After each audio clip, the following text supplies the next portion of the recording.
如果你而家聽緊呢段聲音，我想你先暫停一秒，望一望你身處嘅環境，燈有冇着，電話有冇信號，網絡仲喺唔喺？因為喺地球另一邊，就喺上星期六凌晨2點，有一個國家同一時間失去咗以上全部委內瑞拉首都加拉加斯，冇爆炸聲，冇警告，冇新聞快訊彈出嚟提醒你，城市嘅燈一盞一盞咁熄落去，好似有人將成個國家嘅總掣一下就拉低。呢一刻失守嘅唔單止係電網，而係整個政權。畫面拉遠，加勒比海上空雲層之上，150架戰機正由西半球唔同基地起飛，冇宣戰演說，冇國會辯論，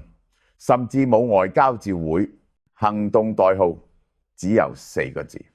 絕對決心。呢個名本身咧就冇打算同你討論對錯，先出手嘅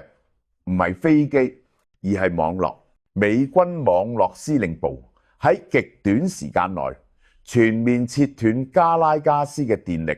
通訊、雷達同軍方內部系統。委內瑞拉嘅指揮鏈1秒之內由國家機器變成廢鐵，跟住先到你喺電影入邊先會見到嘅畫面。戰機進場，防空陣地被逐一點名清除，唔係地毯式轟炸，係精準到近乎冷血嘅清場。雷達站、導彈陣地、指揮中心逐個消失，資訊真空出現。而喺呢個真空入邊，低空掠過嘅係靜音直升機、三角洲部隊。夜視鏡底下，加拉加斯變成一個冇顏色嘅無形城市。部隊降落嘅位置唔係總統府，而係一個軍事區迪烏納堡。點解咁準？因為呢場行動唔係即興，中情局早就有人呢喺當地潛伏，甚至政府內部都已經被滲透。馬杜羅去邊，幾點去，同邊個喺一齊，全部有人記錄。空襲開始後冇幾耐，部隊已經抵達目標位置嘅，冇激烈交火，冇最後防線。委內瑞拉總統馬杜羅同佢嘅妻子被當場制服，呢一幕係整件事最關鍵亦最具象指性嘅畫面。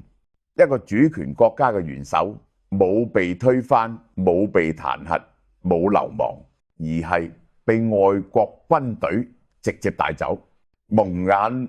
戴耳機押上直升機，畫面一轉，已經唔喺委內瑞拉領空，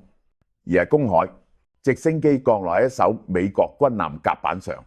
幾乎同一時間，美國總統特朗普喺社交平台發布一張相，相入面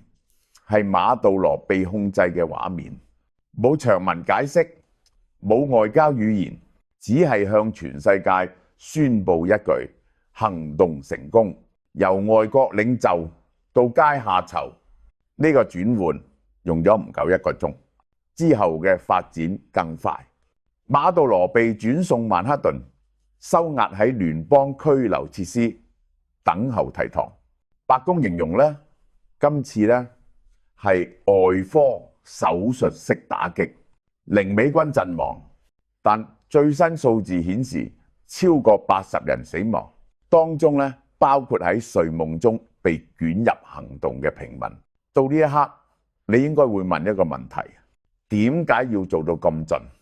坊間答案好多，有人話係為咗打擊毒品、芬太尼、可卡因邊境失控；有人話係為咗選舉政治，向選民展示強硬；有人話係驅逐中俄勢力，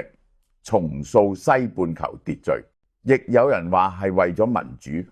但無論你信邊一個版本都好，所有線索最終都會指向同一樣嘢：石油。委內瑞拉係全球原油儲量最多嘅國家， 3030億桶，多過沙特，多過任何一個你即刻諗到嘅產油國。長期以嚟被視為南美洲嘅私家油站。但故事唔係由馬杜羅開始，而係1999年啊，嗰一年一個叫查韋斯嘅人上台，反美社會主義資源國有化。佢將石油賺翻嚟嘅錢大量投入社會福利。最初呢套真係 work， 人民受惠，貧窮下降，支持度爆燈。但問題係喺嗰陣時種落，成個國家經濟90%靠石油，冇多元產業，冇儲備機制，油價一跌，一切就會冧。2013年呢，查韋斯病逝，臨終前佢欽點接班人尼古拉斯克馬杜羅，一個曾經做過巴士司機、工會領袖嘅人，冇改革藍圖，冇經濟轉型能力。上台1年，國際油價歷史性崩盤。佢嘅選擇係咩？唔係改革，而係死撐，繼續發福利，維持民望，唔投資維修老舊石油設施，唔處理產業單一化。結果係咩？油價跌，產量亦跌，國家外匯乾塘，藥買唔到，糧食入口唔到，人民開始用腳投票，過百萬人離國，最後接近800萬人逃離家園。而當一個國家崩潰到呢個程度，問題就唔再只係內政，失控嘅難民潮，失控嘅走私路線，失控嘅毒品，呢啲正正就係下一集要講嘅重點，亦係特朗普真正出手嘅關鍵動機。所以到呢一刻呢，我唔想你急住判斷呢次行動係正義定侵略，因為真正困難嘅問題係，當一個國家已經崩潰到連自己都保護唔到自己，其他國家係咪就有權代為接管？如果你想知道委內瑞拉點解一步一步走到今日呢一步，如果你想知道毒品、移民、石油點樣變成一條完整嘅因果鏈，下一集我會同你拆得更殘忍。如果你中意呢種慢慢鋪，唔急住站邊嘅時事敘事，佢記得留言話我知你點睇，like subscribe，我哋下一集見。